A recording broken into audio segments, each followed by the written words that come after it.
2 years after the Club Q shooting, a lawsuit says chances to stop that massacre were missed.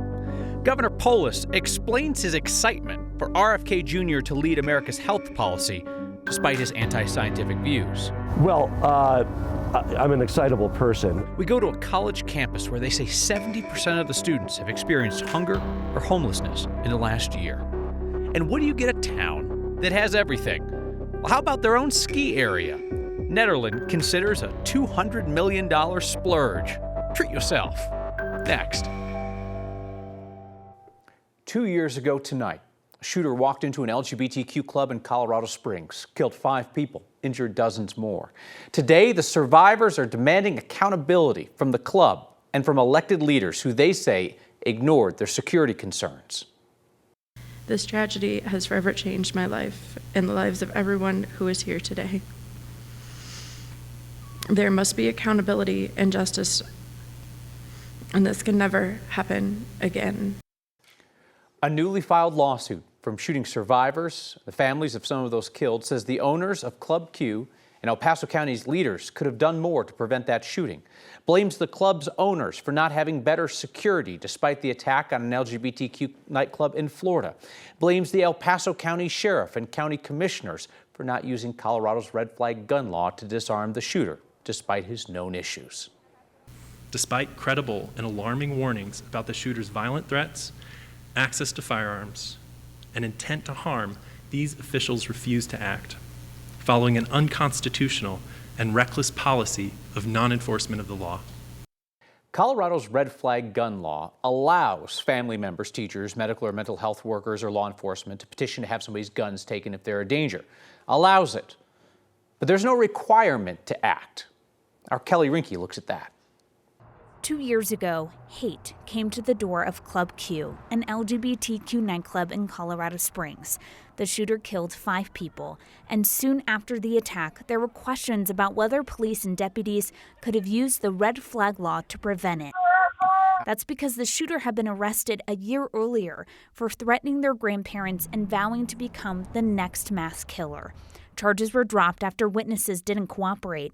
The El Paso County Sheriff's Office didn't file a red flag petition. ERPOs are sort of a tool in a toolkit of violence reduction strategies that law enforcement have available to them. We're both part of the Injury and Violence Prevention Center, and so we care a lot about suicide prevention, homicide prevention. Leslie Bernard and Ashley Brooks Russell are professors at the Colorado School of Public Health.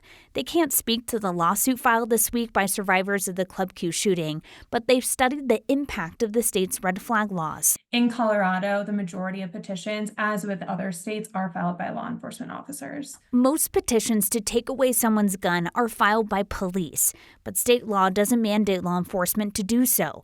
Families would have to overcome a law that protects governments from civil suits and then convince a judge or a jury that a red flag petition would have stopped the shooting. CU Anschutz is currently surveying police to get their input on the petition process. Where we're trying to really understand how ERPOs fit into that toolbox and what we can do to help them understand when they're appropriate or how to make them easier to use. So a protection order was filed in that 2021 case that prohibited the shooter from having guns. The sheriff's office said a red flag petition on top of that wasn't necessary, and then the charges were dismissed, and the sheriff's office said they had no facts to refer back to because that case had been ultimately sealed. We know that when Colorado got its red flag gun laws, there were a number of sheriffs in more conservative counties who just came out and said, like, we are not going to utilize this law. We are not going to do it. Yeah, and there were studies that were done that found that judges were approving these petitions at a lower rate in those Second Amendment sanctuary counties where the leaders have said, you know, we're not going to do it. Kelly Rinke, thank you very much. For everyone who says Denver needs more housing, the city is about to let individual homeowners do something about it.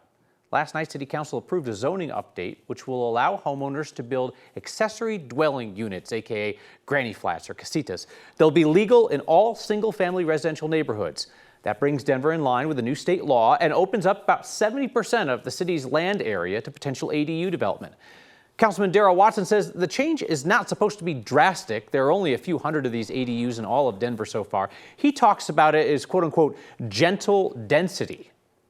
doesn't have a big impact on the footprint of the neighborhood. It doesn't have a massive impact on any changes when it comes to parking or transit demand management.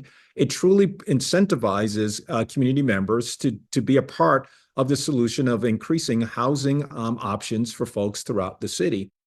These zoning changes will take effect next month. It's not intended to be a free-for-all. Homeowners still have to go through the permitting process, and some neighborhoods have specific limitations, like keeping ADUs at least 10 feet away from neighboring properties.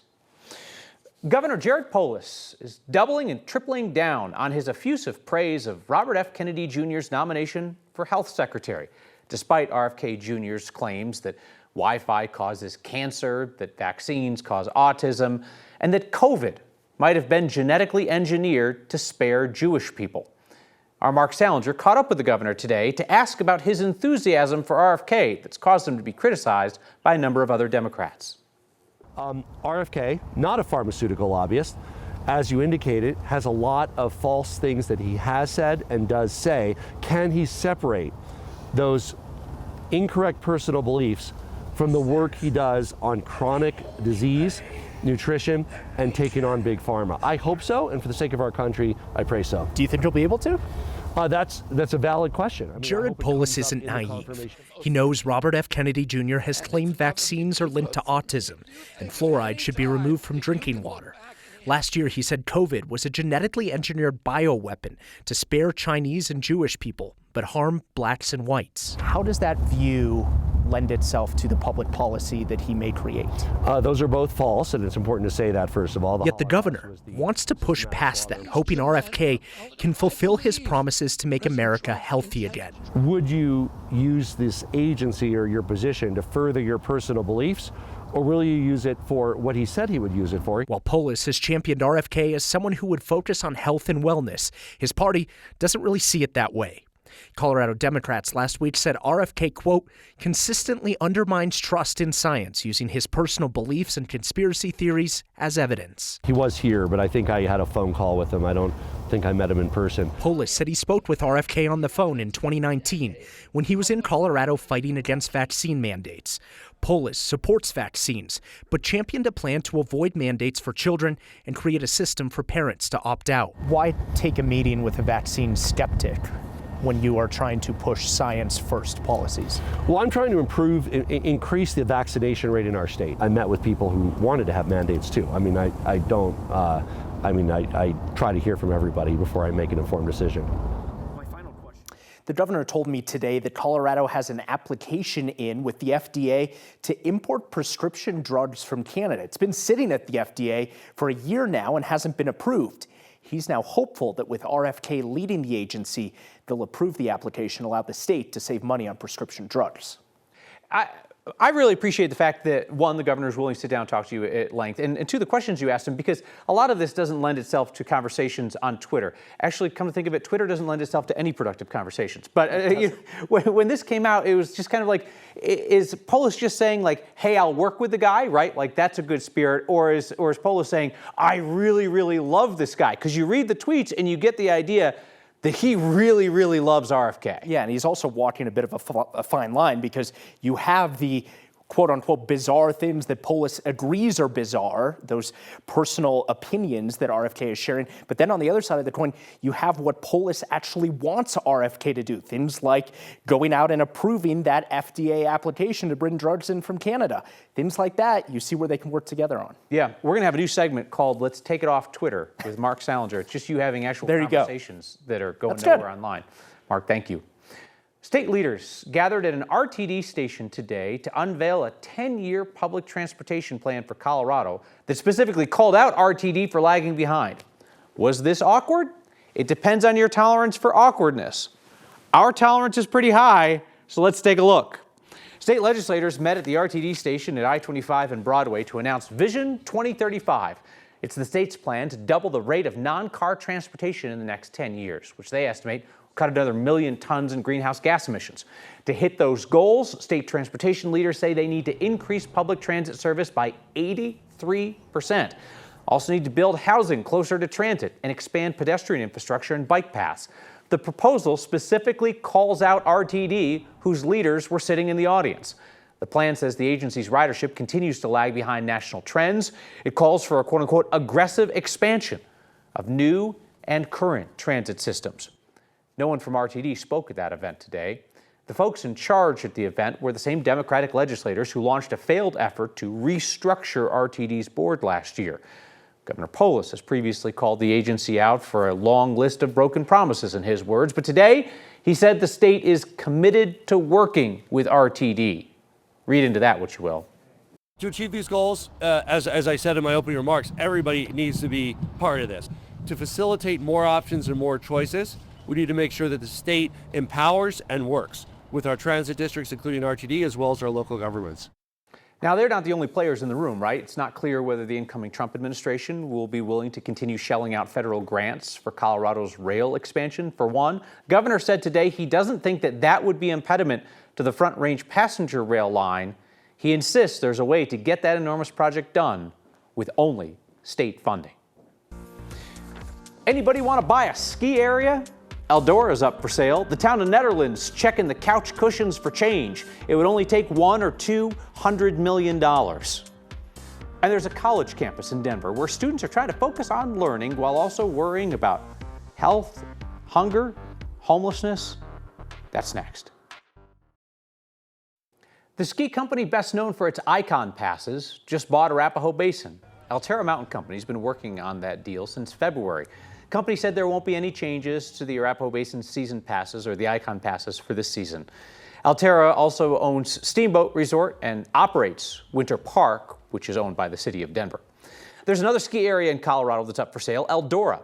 The current owners, Powder, put that ski area up for sale in August. The town of Nederland is considering a bid. Town leaders say it could be a good economic opportunity during the ski season, and that land could be used for other town events during the off-season.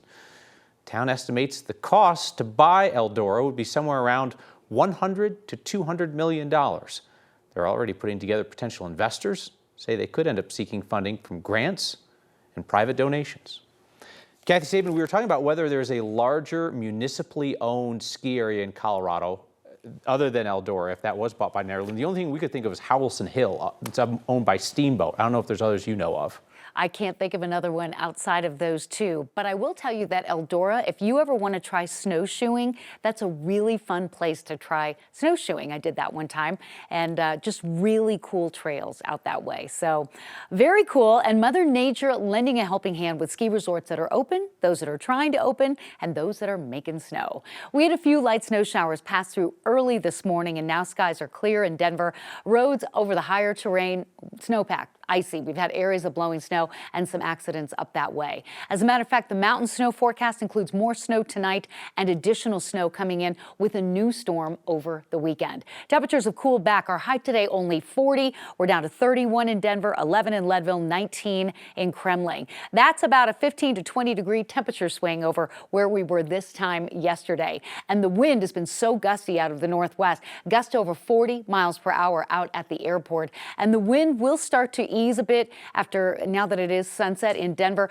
but still areas of blowing snow a problem for travelers as the snow showers move from the northwest to the southeast. We have another storm system we're tracking offshore from the Pacific Northwest that'll be here for the weekend. We'll see these snow showers diminish from the northwest to the southeast, but you'll run into a few if you're headed into the foothill areas or into the mountains, where ski resorts came in with about 2 to 5 inches of snow with this most recent storm system. Not a lot of moisture to show you, so we have a clear night, lighter winds, temperatures on the cold side, but tomorrow the winds shift out of the south. We're back to the 50s tomorrow, close to 60 Thursday, Friday, and Saturday. A prolonged period of mountain snow, and that'll be Sunday into Tuesday, but right now I've got Denver dry. A court ruling out of Wyoming could help slow the rush of out-of-state patients seeking abortions in Colorado. We need to get as many resources as we can into their hands. Denver's home to a college campus full of students in need. An annual event tries to fill those gaps. Next.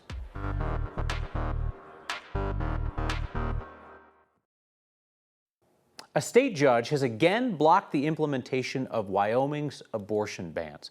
Wyoming's passed some of the strictest abortion restrictions in America, including a ban on so-called abortion pills. If that were to go into effect, it could send a flood of out-of-state patients into Colorado. Wyoming already bans abortion at around 24 weeks of pregnancy. Yesterday, a state judge there struck down 2 more restrictive measures. One would ban all abortion, with exceptions for rape, incest, and cases where the mother's life was in danger. The judge also blocked Wyoming's first-in-the-nation law that would ban medication abortions. It's about half of abortions nationwide. The judge's ruling will likely be appealed into the federal court system, and if the restrictions are allowed to take effect, then patients in Wyoming could be turning to Colorado's already strained system. Patients from Wyoming made up 1% of abortions in Colorado last year, according to the state health department. But Wyoming is sending more patients into Colorado than any other state, with the exception of Texas. Out-of-state patients from Texas accounted for 20% of all abortions in Colorado last year. Our state's unemployment rate is now the highest it's been since December of 2021. The state reports the rate went up from 4% to 4.1% in October. It now matches the national unemployment rate. The state says most job gains in October were in the professional and business service industries, including leisure and hospitality. So, of course, you know the old cliche, broke college kids who can't afford a decent meal. But leaders at the Auraria campus in downtown Denver say a majority of their students are facing serious food insecurity, and some, on top of that, the threat of homelessness. So many students in that boat that each year the campus dedicates a week to connecting students to resources they need. This week is the 10th annual Hunger and Homelessness Awareness Week on the Auraria campus, which is students from MSU Denver, CU, and Community College of Denver. So this week-long event connects students to free food, free clothing, benefit enrollments, healthcare opportunities, housing programs, and so forth. Auraria's Sustainable Campus program says they're trying to fill a major need for students. A 2018 survey estimated 70% of campus students have recently been food insecure, housing insecure, or homeless within the prior year. And that's a struggle they say has continued post-pandemic. We know that, if 70% of our student population is struggling with that, then it's definitely a need, and we need to get as many resources as we can into their hands. With the financial stresses of the academic course load, how can they take advantage of the SNAP program and enroll for it and kind of make that a little bit easier. So I really love these events to showcase how they can work with these programs. Campus has 3 days of this work lined up at the Tivoli Student Union that concludes with a big resource fair come Thursday. We will return with some feedback said to my face today by a young person, no less. Next. Our feedback today came directly from a conversation with middle schoolers at Aspen Creek in Broomfield. Some smart, attentive students who asked really thoughtful questions about what we do here and why we do it. One question stuck with me, because as we discussed those students' futures, a 7th grader turned the conversation around and asked where I see myself in the future. And that's a good question. We've had a version of that conversation here, of course, talking about the changes that are happening in media and journalism. So to answer her question, in the future, I'd like to be wherever you go to hear the truth about what's happening in Colorado. Less important where exactly that is, right? Whether it's on television or streaming or an app or somewhere else. Hopefully still some form of journalism, but honestly, people valuing and seeking the truth is a lot more important to me than how it's delivered or even what it's called. Because we're going to come apart if people are living in alternate realities that are created around misinformation. So wherever people go in the future to find the truth and talk about what it means for all of us, that's where you'll find me.